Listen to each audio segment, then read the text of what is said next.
And I think it's really important for our students with disabilities to feel like they can participate in something that their peers, their typical peers, are participating in.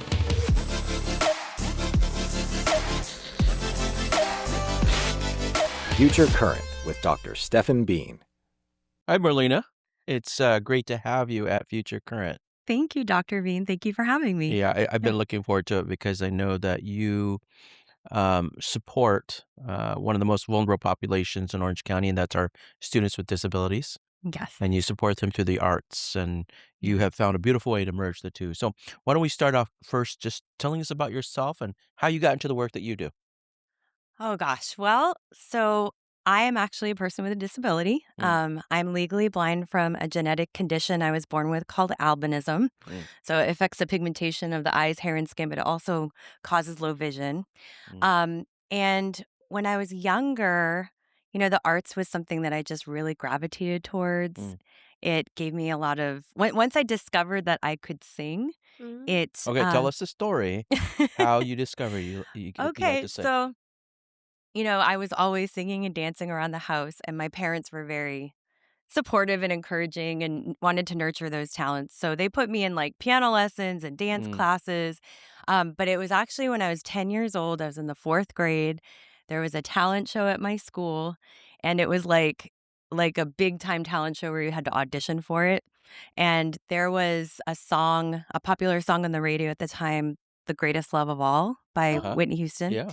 which, as a 10-year-old kid, I don't think I really realized, you The know vocal range on that is really Yes, right. but also just the lyrics, Mm, just how meaningful those words are and learning to love yourself mm, but anyway, my parents encouraged me to audition to sing in the talent show, and so I made it and I sang, and I just remember that feeling when everybody stood up and were clapping, and I mm, was just like I was hooked. I was like, "I love this," but it wasn't really the applause, it was really more of that feeling of, "Wow, I have something to give that mm, makes people happy," I and, bet. um, and there was just a real turning point for me because, like, there was this shift from the focus on my disability and now a focus on this ability that I Ability. had because I was called lots of names, teased. I had a white cane that I walk with and I use. So I was the blind girl or granny, whiteout, Casper. They used to Mm, call me all sorts of names.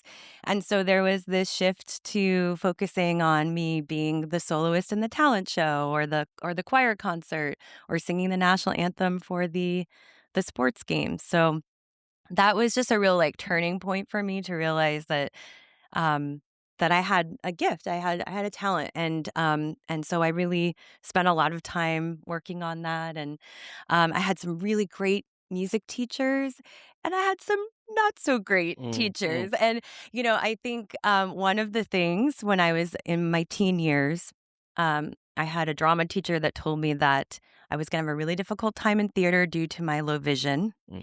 and that I didn't look like any characters. And so that really, like as a teenager, you take all of those words so to They heart, you stay know. with you. So so as I grew up, I still went on and studied music in college because it was like my love, is all that I knew and wanted Mm. wanted to do. And later became a music educator at the Braille Institute in Los Angeles and Orange Oh, County. And I fantastic. had, hmm what Mm. did you say? I said fantastic. Oh, thank you, thank you. Yeah. Yeah, and so I had a choir of blind and low vision students, Mm. um, and I started doing, like, musical theater with them. We did these full-on productions of The Little Mermaid and Aladdin Junior and Mm. all of those, things, and so at that moment in my life, I was kind of trying to be the teacher that I didn't have, and I Mm. really am just so about opportunity. It's Mm. so important to Yeah. to have to provide opportunity because without opportunity, Mm. there's no discovery. A lot of these students would never know, and their parents would never Mm. know that they had these talents if they were not given that opportunity. So yeah, and then after that, I ended up going on and pursuing some higher education and got a master's in nonprofit arts management, and was hoping to maybe have a bigger impact in the arts and disability community. I'm so grateful to be leading Orange County Arts and Disability because we're not only doing arts education, but a lot of work in Mm. the community with accessibility in the arts. So you're an executive director at Mhm. Orange County Arts and Disability. Yes. How long have you been an executive director now? I think it's been 6 years. Amazing. Yes. And before that, it was called something else, wasn't it? Yes, it used to be called VSA Orange County or Mhm. Very Special Arts Orange County. Yes. Mhm. Right. So people might be familiar with that program. And then and as the executive director, then you really wanna find those opportunities for people with disabilities to express Yes. their art, right? Yes. And so Yes. how do you do that? And to experience art too, Mm, Mhm. just going to the museums, going to the theater. Um, One of the things that I've mentioned before for myself is that, as a low vision person, I never really felt like there was anything for me at the museum mm. or even like going Interesting. to the zoo Interesting. Mm. Yeah. because I remember going on field trips with my classes, with the school, and everyone would be like, "Oh, look at that. Look at that bird." We'd be at the zoo and I just Mm. kind of be like, "Uh-huh, that's Mhm. great." I Mhm. wasn't really able to engage, and so they always felt very boring to me. Mhm. Um, but so that's one of our part of our mission, is to make arts more accessible and working with some of our museums and performing arts centers here in Orange County to make their programming and their spaces more accessible so that Mm. people and more welcoming so that people with disabilities will want to go and feel like there's something for them there too. Mm. Um, and I've been very encouraged about with what I've seen, over the last 5 years for sure in working with a lot of the leadership at some of these organizations. They want to make it accessible. They Mm. really want Yeah. the arts for all. What is something that you've seen, a museum or something else that is about arts that has made it more accessible? Like, can you give us an example of Sure. something that has been done to make that happen? Sure, and I'll even call out some of our wonderful Go for organizations that it. are We're doing here it too. for it. So Sagerstrom Center for the Arts, as you know, is like one of the largest performing arts organizations here in Orange County. They have a wonderful sensory-friendly program Mm. for children with autism or even adults, the neurodivergent population, um, neurodiverse population, um, and it just provides a space. It's a more, like, relaxed setting Mm. for families to come if their children need to get up or if they are, um,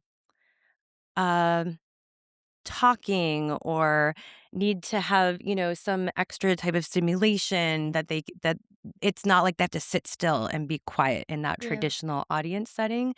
Um, because quite often, parents feel like, "I can't take my kids to Mm. some of these shows because they feel embarrassed by people looking at them or so Sagerstrom has a wonderful sensory friendly program.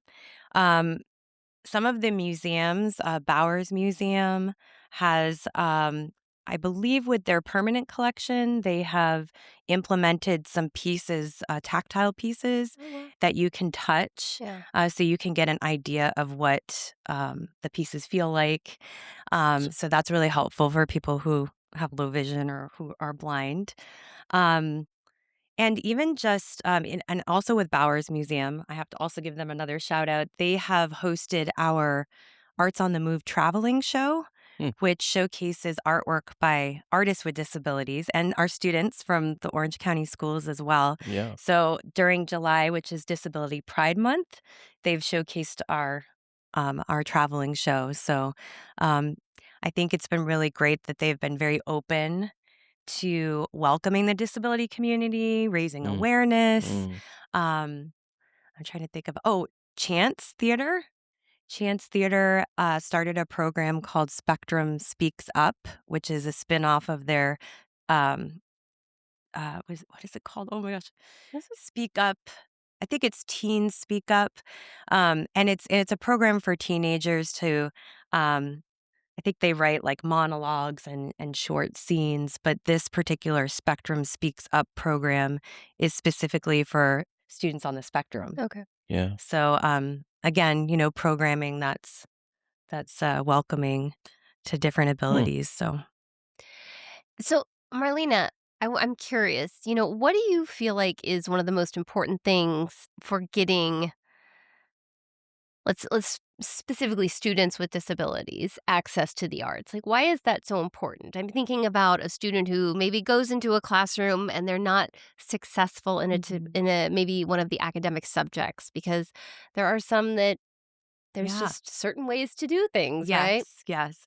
So the arts are unique in that I feel like it's just a very naturally inclusive type of subject.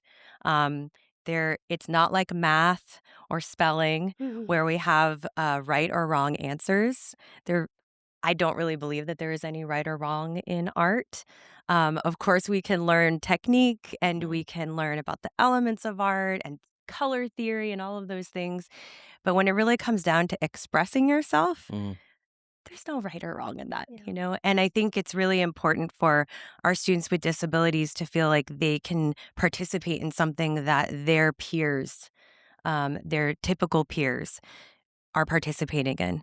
And and a lot I'm seeing in a lot of our school districts now, they're developing these unified arts programs, mm, which is these arts classes that have gen ed and special ed students in them together, and they're creating together. There's ceramics classes. Um, they're working together. They're helping each other. They're supporting each other. Um, and it's just a very unique, um, space, I Mhm. guess, to To kinda, like, be for inclusion. successful, right? Like, Absolutely, yeah, for you inclusion, for yeah. for true inclusion, and quite often too, I think our gen ed students are very surprised by what our students, mm, with disabilities create and do, and mm. are inspired by them as well. So it's like it benefits Mhm. both Yeah, I students. believe it benefits the student and then the community around the student as well, right? As they Absolutely. express they have everybody has a message that they wanna Yeah. share and express, and through the arts, they can express it, their Yeah. story. But what are some of the barriers that make it hard for people with disabilities to access art? Well, I think the biggest overarching barrier Mhm. is the perception. Mm, And I don't think that we can get to the other things before we address mm, how people perceive um, individuals with disabilities. Mhm. So I think it really has to do with when we're doing trainings for teachers. We try to encourage them to kind of think differently about um, creating art. That sometimes in art, we're very focused on the product. We're very mhm, focused on that very polished choral piece, Mm. a perfect mhm, depiction of a landscape or whatever you're painting, right? Um, and one of the things that we encourage teachers in engaging with students with disabilities is that it's really about the process. mm, It's really about what is this student experiencing through the art? How are they creating it? Um, and that kind of just taking a little bit of that weight off of what that product, that perfect product is, right? yeah, But I think in terms of other barriers, one of the things that I talk about a lot is these four different environments. So there's your physical environment, mhm, your communication environment, um, the digital environment, and then the mm, policy environment. mhm, And the physical obviously is, are your spaces physically accessible? mhm, Um, is there accessible parking, accessible restrooms, accessible seating in the Performing Arts Center? mm, Um, and then for like communication environment, are we reaching out to people with disabilities in ways that they're able to fascinating. access that Mm. information? Like, be able to allow people who are visually impaired to be Yes. able to experience Yes. Mhm. that event. Yes. And are we considering those types of Right. those things? Interesting. Yes. So it's like I love what you were talking about earlier. There's no wrong answers in art, right? Yeah. And that how do we make this accessible so that everyone has that opportunity for success through the arts, whether it's Yeah. experiencing it, creating it. Is that fair to Yes. say? Yes. Absolutely. I So also think it's about sorry to yeah. interrupt you, but I also think it's about the adults and teachers that don't necessarily react to a piece of art or Mhm. art, but actually inquire about, to your point, Yes. to help that process, Yeah. that they inquire about that process. Tell me about this Tell me piece. about it. Yeah. Ask, right? Instead of, Yes. oh, this is a wonderful painting, Right. Mhm. right? I Yes. mean, as a parent of four, that's what I used to do when I was raising my children. Oh, Sure. that's a beautiful elephant, and Yes. it certainly wasn't an elephant. So, but No it wrong answers in art. yeah, So no, there's no wrong but it's to just really inquire about the thought process Sure. of what one is going through when they're creating that piece, Exactly. right? What were you feeling, or why did Mhm. you make this color choice, or, Yeah, yeah, yeah. I love that. absolutely. Mhm. Well, so Dr. Bean, we have a data point for you.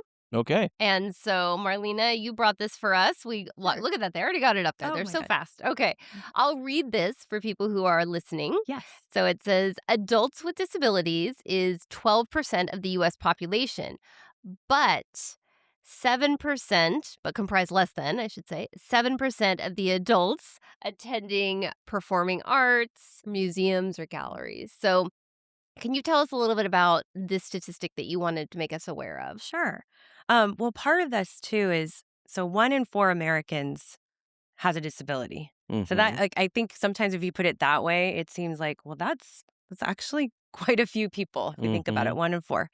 And then, of course, we have non-apparent disabilities, Yeah. right? So, for me, I have a physical disability, Mhm. right? But we have a lot of people that you can't see that on the outside, right?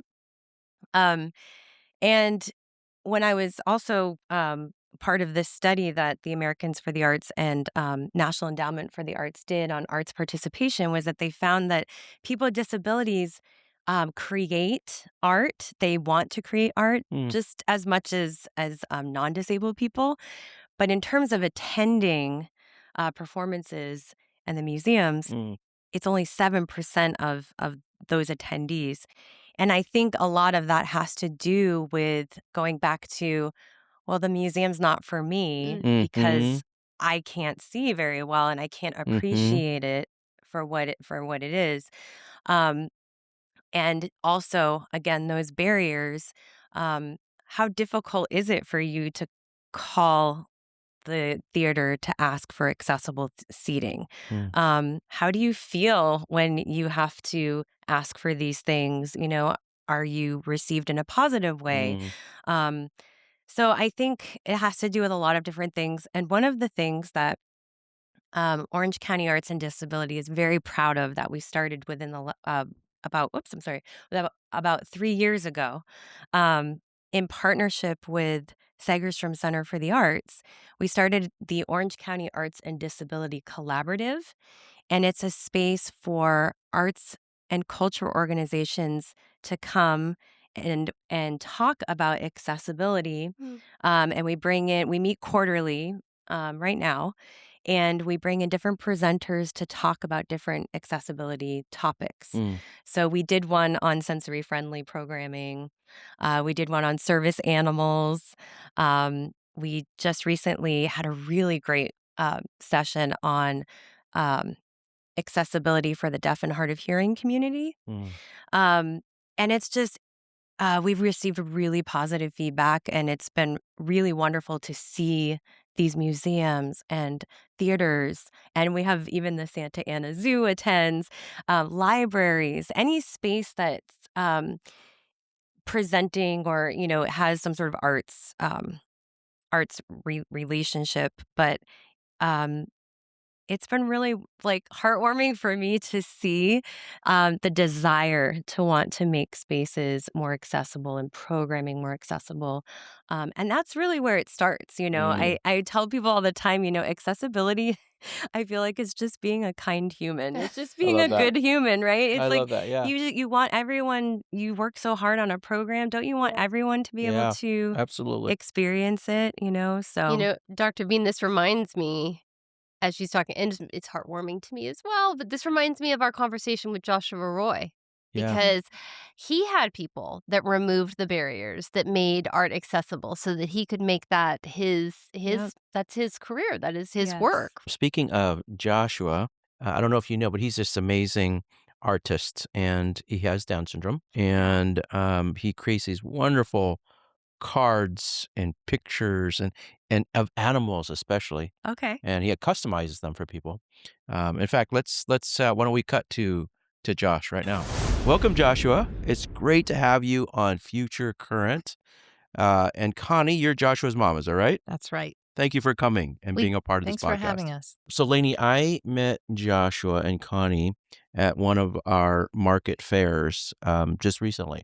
Oh, And I was struck by Joshua's amazing artistic talents.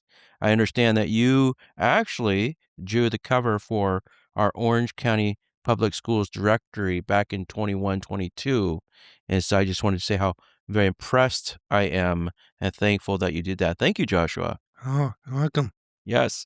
So we're glad that you're here because you're going to inspire so many students across Orange County to have them believe in themselves that they can take a gift and just have it be a part of who they are and shine the people around them. So tell us, first of all, what do you do?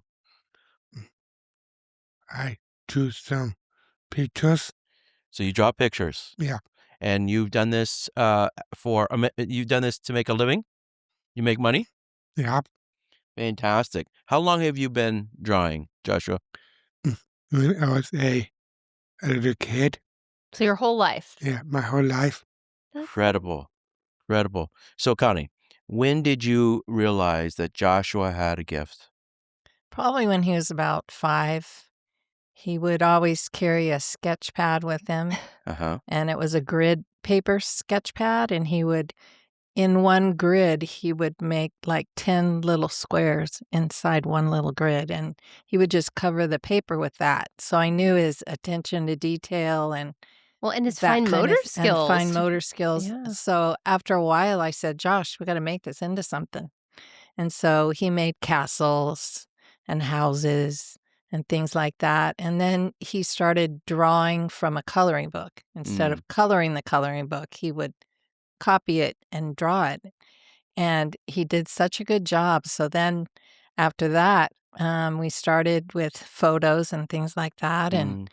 a friend of mine said, you have to make them into cards or something. And so we did. So he draws about this size, and then we have them printed into greeting cards and all kinds of other things. So he's made a business of this. Yes. Incredible. All right, so What's your business called, Josh?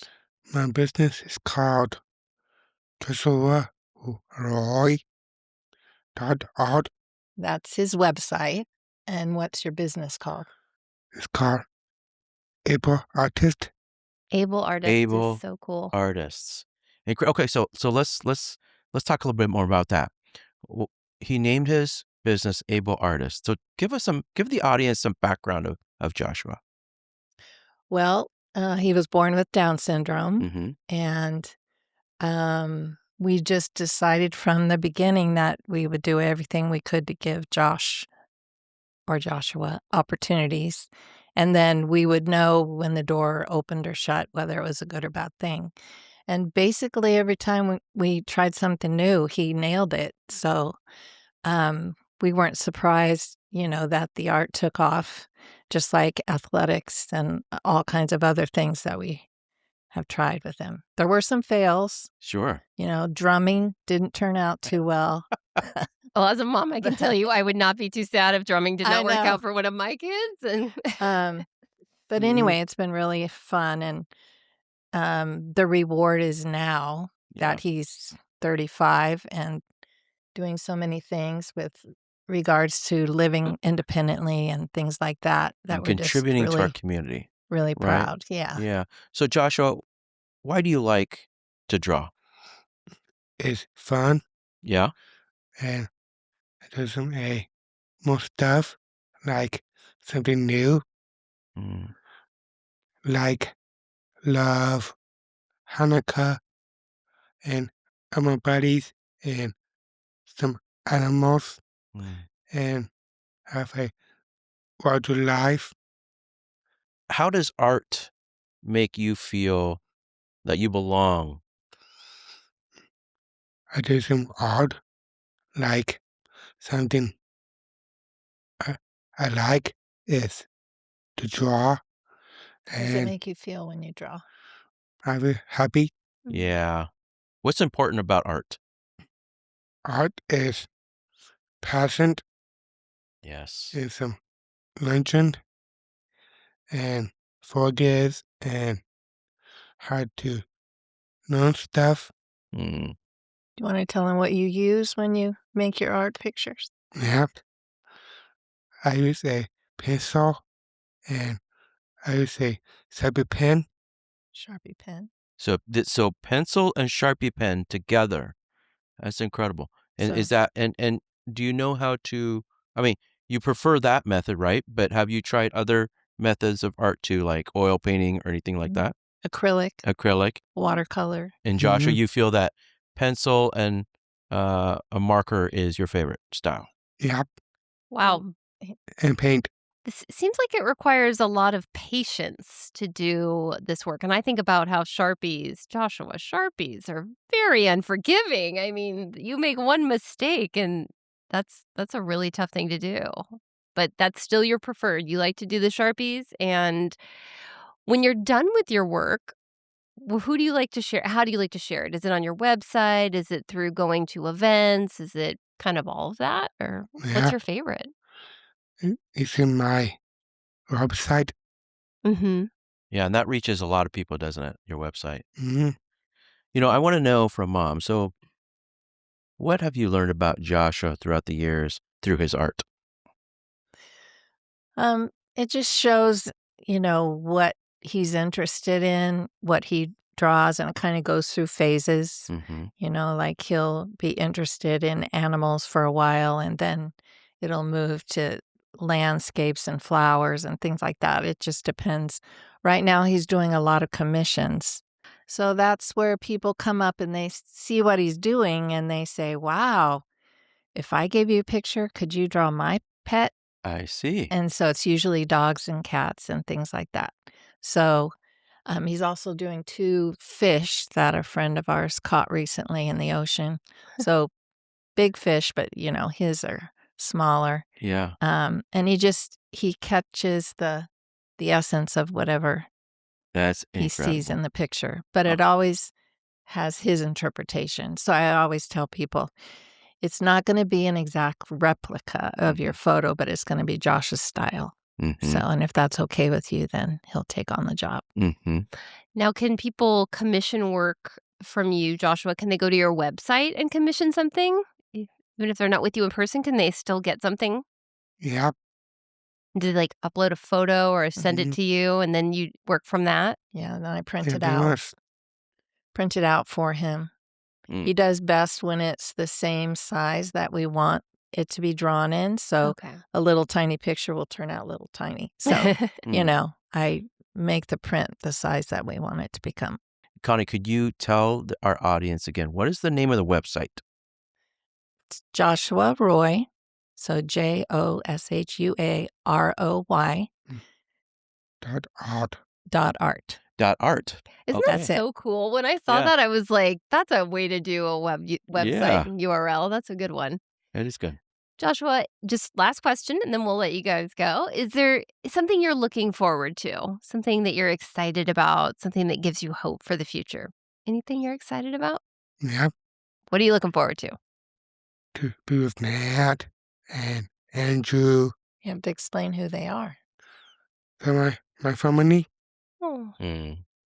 We're actually uniting our family, and we're going to be moving to South Carolina, and our back fence and our daughter's back fence will be the same. Wonderful.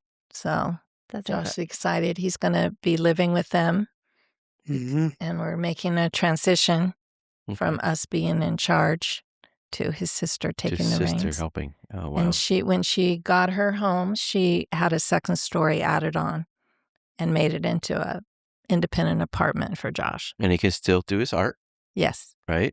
Yes. And she works at a university, and I think he'll probably get a job similar to what he has now. It's wonderful. Well, it's not the first time we've heard his sister. What is your sister's name, Joshua? Her name is Natalie Wilson Roy. Natalie Wilson. Natalie Wilson. Sounds like she is an incredible sister. Yeah. And I'm really happy. Oh, thanks. I had to call her Princess Roy. Princess Roy. Princess Roy. Yeah. That's wonderful. So it sounds like family gives you hope. Yeah. Yeah, that's wonderful. How about you, Connie? What do you have hope for our community at large and how we, see all people? Yeah, I think that we're off to a great start. And I think that it's so different now than it was 20, 30 years ago. And we feel so fortunate to have had Josh during this time because there is such an openness to people with disabilities and not so much of a judgment or putting them away, but letting them shine. So we're really happy to be part of that. Joshua, thank you for being here today. Oh, you're welcome. Thank you, Connie, for coming. Wow, wasn't that just a wonderful episode with Josh? Look, it's an example of what you said, is that if we can break the barriers and give people opportunities and access to the arts, we can produce amazing artists like that, like Josh. Absolutely. Absolutely. Marleena, what is giving you hope for arts and disabilities right now? Like, what are you seeing? It's something that you're excited about? Honestly, I feel like this arts and disability collaborative that we've started and bringing together the arts organizations throughout Orange County to talk about accessibility and just to hear it excites me, and it really does give me hope that we are changing perceptions. We're seeing more and more of programming that is welcoming to all abilities and all audiences. And even, special programming too, that's very welcoming to families that have children with autism. And so I feel very hopeful for the future that we're headed in the right direction. And I think Orange County is doing a really great job. Yeah. Awesome. Yeah, my hope is that more and more people with disabilities feel that they certainly belong in our community through the arts. And with your work and the work that we're trying to do in education, I think we're getting there.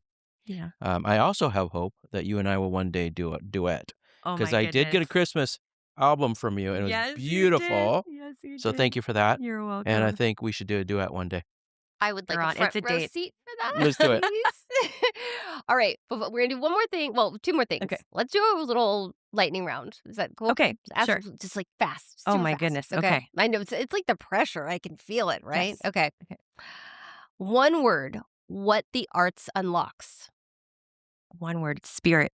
Ooh, very nice. One moment in your work that has stayed with you. The festival. Oh, Yeah. The Arts and Disability nice. And Festival. you get every year, right? Every year. In April? Am I right? Yes. And it's at Main Place Mall. Yes. I know. So she's following the rules. I Yeah. won't break the rules. Okay. And one message to a young artist. I would say to enjoy the journey. Ooh, because Enjoy the journey. I loved when you said that earlier, Dr. Bean. I think that resonated with you because you were talking about it too, that process. Like it's Yes. about the process, not so much the product. The product is great, but Yeah. really love that process. I feel like that's something that I really had to learn. I'm still learning. Yeah, I've always been very focused on that product, but actually when you mentioned my album, that was actually one of the first times that I was like in the process, Huh. really enjoying that process. And Mm. I wish that I had thought of that when I was younger, or knew that when I was Mm. younger, or encouraged to really enjoy the process. So, We're yeah. never too old to learn. Yes, Yeah. that's true. All right, Marleena, how can people stay in touch with you? How can they stay connected to all the great things you're doing? Oh, thank you. Well, we do have social media for Orange County Arts and Disability. If you want to follow us on Instagram, it's OC Arts and Disability. And then we're on Facebook, which is Orange County Arts and Disability. Okay. And yeah, love for you to follow us, and all of our information will be posted there, other contact information. Love it. Thank you, Marlena, for Thank you so joining us much. today. We had a great time. It was great. Thank you so much. Thank you for listening to Future Current, a podcast from the Orange County Department of Education. If you enjoyed this conversation, please follow, rate, and review Future Current on your favorite podcast platform. The opinions expressed by guests on this podcast are their own and do not necessarily reflect the views or positions of the Orange County Department of Education, its leadership, or staff. To learn more about the programs and people shaping the future of Orange County, visit ocde.us.